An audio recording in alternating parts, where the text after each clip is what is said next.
So what's up, guys? It's your boy Looney, and today I want to talk about something that needs to be said, and that is stop copying the millionaires who got rich overnight. I'm talking about the traders who flipped $500 into six figures with zero DTE options, meme stocks, or random altcoins, and now act like they cracked the code. Yes, it works sometimes, but the truth is, most of those gains don't last. And also, if you try to follow their strategy without understanding the risk, you'll probably end up holding the bag.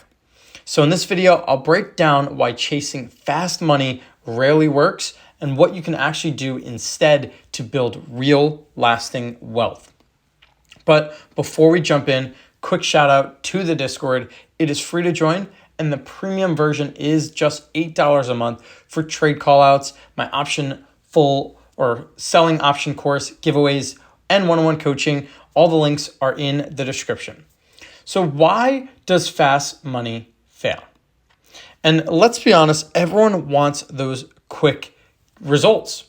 You see screenshots of online traders making 10K, 50K in just one day with options or leverage. And you just think to yourself, why not me? Why can't that be me?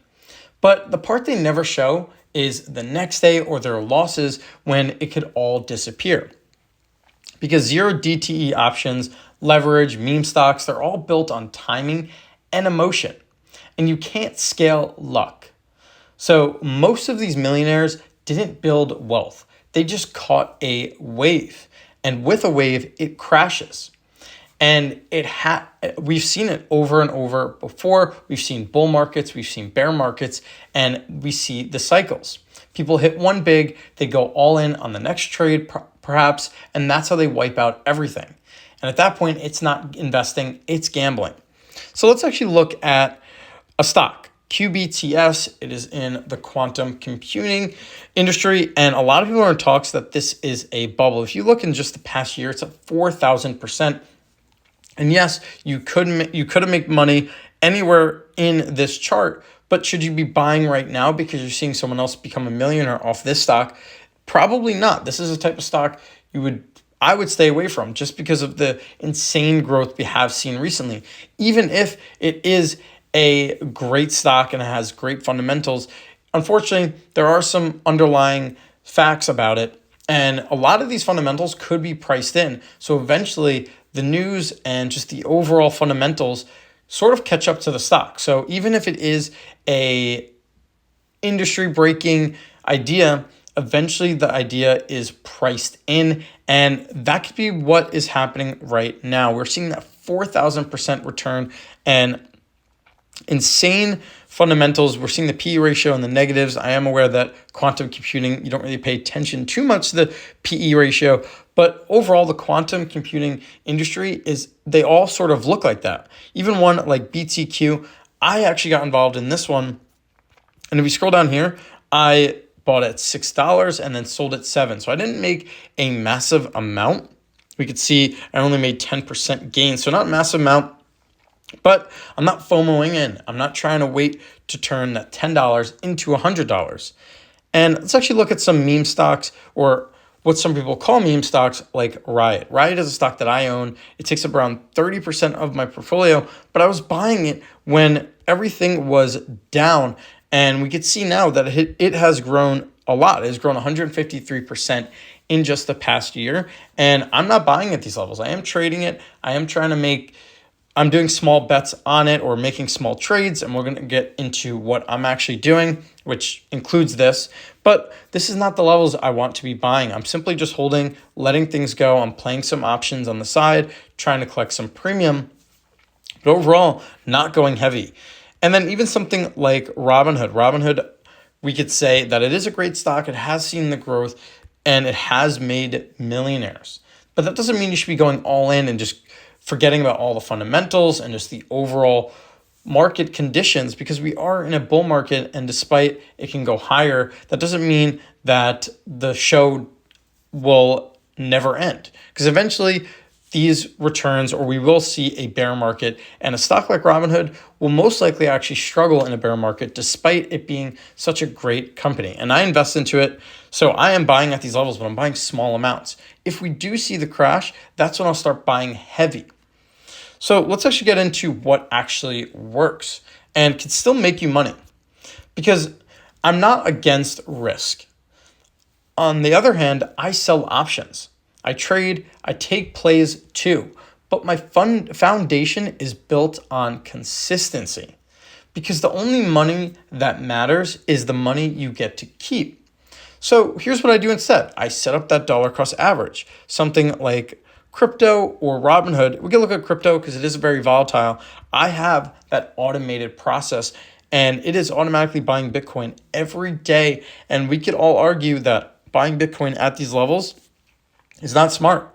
But if the price dips and goes further down, it doesn't really matter to me. I have no emotional connection to this investment. I'm buying every day. Now, you do want to be looking at good investments or good investments for yourself. Bitcoin is one of the plays that I feel comfortable owning, and I could see myself owning it long term. So I don't care what it is trading at today or what the price is today, because this is a long-term hold, and this is a position I want to build out.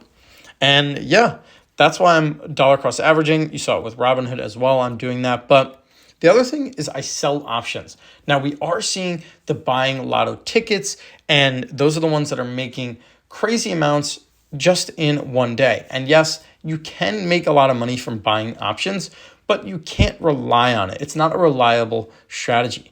Selling options is actually a lot more consistent. And if you sell puts, you maybe even do some credit spreads. They actually get to provide you with income despite any sort of market condition. You could actually profit if the market goes sideways, it goes up, or even if it goes down slightly.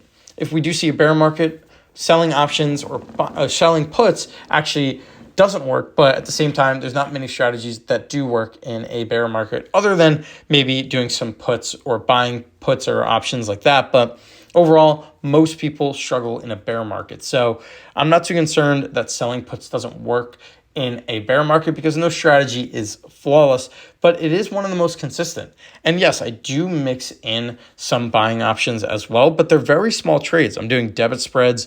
I'm doing more debit spreads. Most of them are pretty safe, but they are risk defined. And I do have some long-term leap options. This is a very safe, I wouldn't say very safe strategy, but this is a safe strategy for the buying option side. It's basically a long-term bet that the stock will go up. And both of these are up pretty significant. I actually bought this when the market was down. And SoFi, I didn't really time it right. I just simply bought it because I saw SoFi a long-term hold or long-term buy. So that's why I did it. And that goes into my next point, is use volatility to your advantage. Because when fear spikes and just overall panic happens in the market, like we just saw recently, we're seeing Trump and China's tension. Even today, Trump sort of doubled down, saying that they're going to go 100% on the tariffs. And we all know that this is just a blip. And in the long term, it's not really a big factor. And when this happens, this sort of panic that happens in the community, that's when I step in. I don't panic. I sell options. I buy shares on long-term plays. And yes, I do some speculative plays. Something like SLNH is a stock that I bought that is very risky. And yeah, I wanted some upside or be able to capture the upside. So I bought SLNH. Because fast money runs from volatility. Smart money actually gets to sell the volatility. So what I'm doing right now, again, is this week, while everyone was panicking that Friday dip, I actually doubled down and I sold options. I sold options on Zeta. I have one on a crypto mining company, I believe ABTC, and Webull I have one. I have a few credit spreads that I did, and I overall stayed calm. Sold a few puts, and I did add a few long-term stocks, something like HIMS. HIMS, we were seeing a lot of internet craze or internet that people were selling. A lot of people were actually selling HIMS in the community, and I just ignored that panic. I just simply bought the dip. So I bought pretty recently. I didn't buy a ton, but I did buy a few shares at the $50 range, and now HIMS is up to $60. And I don't plan to sell it, and I will probably buy more if we do see more panic or overall dips from it. So I'm not saying fast gains are impossible. We are seeing it, something like SLNH. This is one that I bought. That doesn't mean you shouldn't rush into it, because some people really do hit life-changing trades. But it is like hitting the lottery. You can't plan your future around it. And me and myself, I'd rather slow, repeatable wins than one big lucky break that disappears by next week. So here's the truth. Yes, you can turn $1,000 into $1 million in 0 DTE puts or calls, but if they can't do it twice, it's luck, not skill. So I would say I'm personally not copying fast money millionaires. I'm not chasing screenshots. I'm focused on the system that's paying me week after week and not the one that goes viral just for a day. Because real wealth doesn't come from one big win. It comes from stacking small, smart decisions over time. Until next time, peace.